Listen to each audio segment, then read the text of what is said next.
bazar Kalkatuma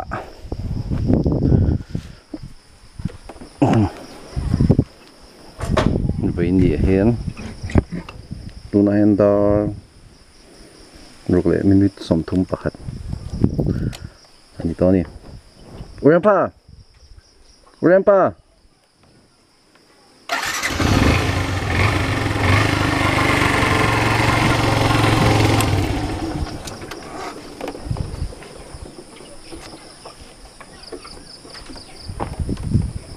cũng như sẽ khóc mày ạ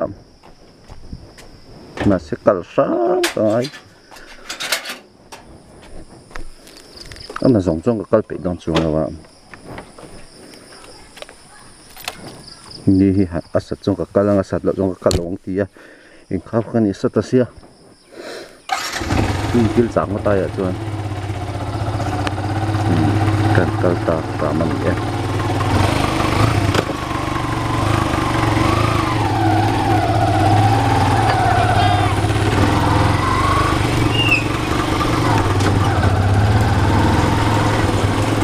thằng quay nhìn khóc mày ạ khổ lại dân hay không quỳ chứ ông mình đã chọn SOI Sunday để khăn các tỷ phải quy hàng các tỷ xin mà rồi mà xem có ấm tật xí đâu ạ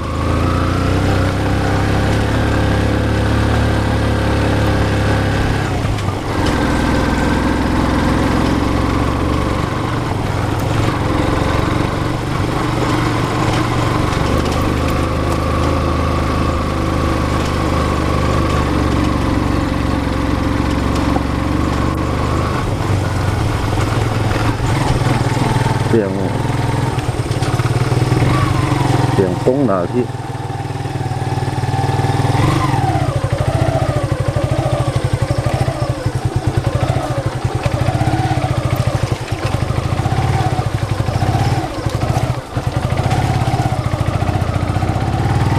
đây cứ mẹ sổ lúc tụi việc lâu đà tụi có giống cái sẽ việc lâu thế lâu đi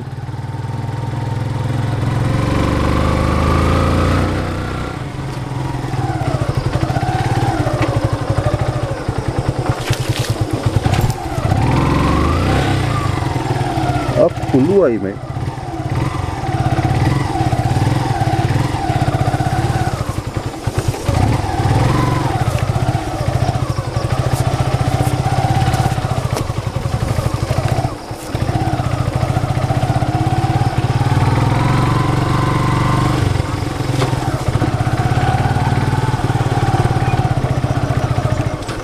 mà tao vóc kinh cái thì nó epiral thì amo nó trong thủ thì thế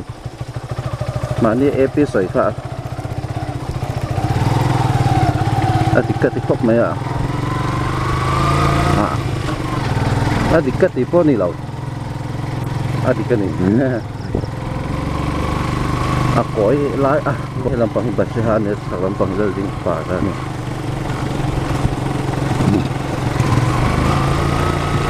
ayan lau om kuk mày ta handbrake cái phá lệ to này em biết thế motor lâu mình lệ bazar gari kruy de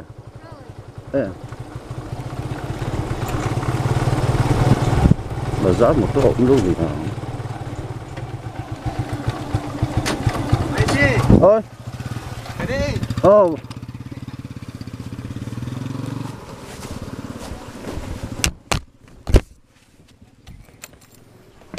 mìnhจะกันvaccine đó mà first gear thì thắt kiểu ngay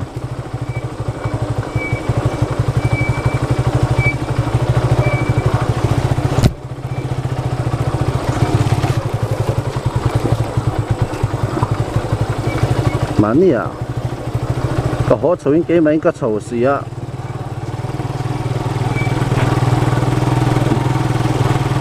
hiện nay chọn cái buổi rồi chế phải lo dem chăn chú mò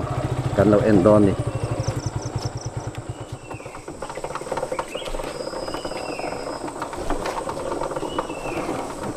chụp rong chú gì ấy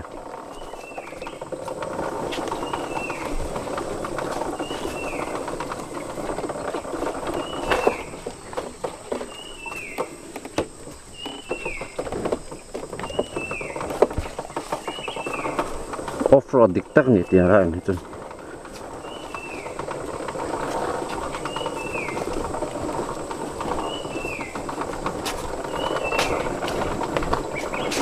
sâu ạ buổi tha cái xin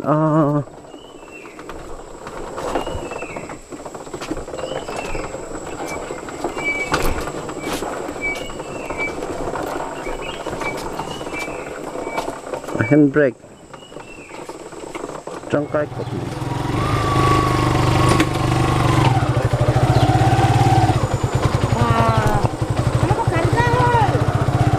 anh nào lên mấy con rồi wow quá nặng lắm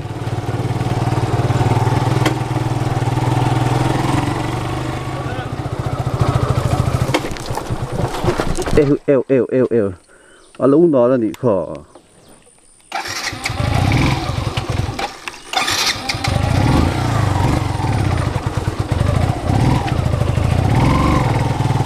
lúc em chú cả tung lẩu bố nè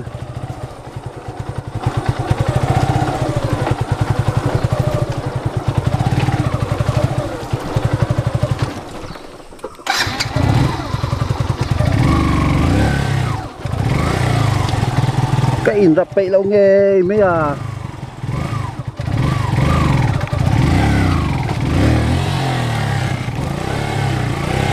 wow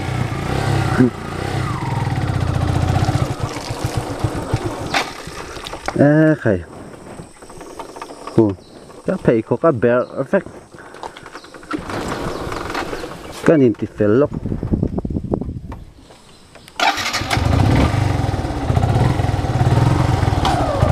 mà po hi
lại chặt mặc qua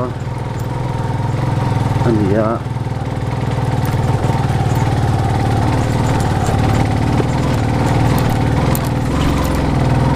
cái bàn xuống cái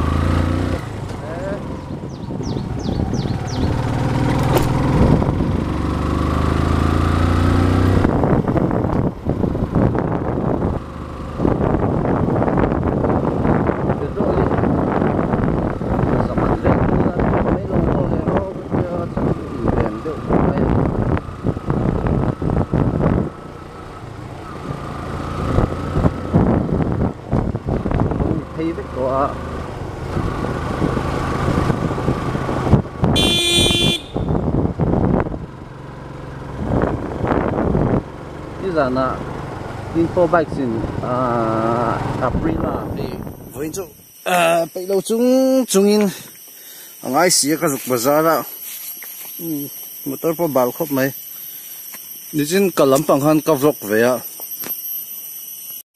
motor vlogging cái thì về hay tang camera cái đó cái camera hi 4GB memory card check out thu na hey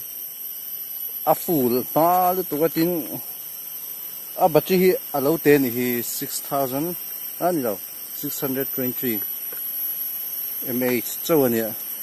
chu wang chuan ka thon ma ka thonang ka da thome lung khop mai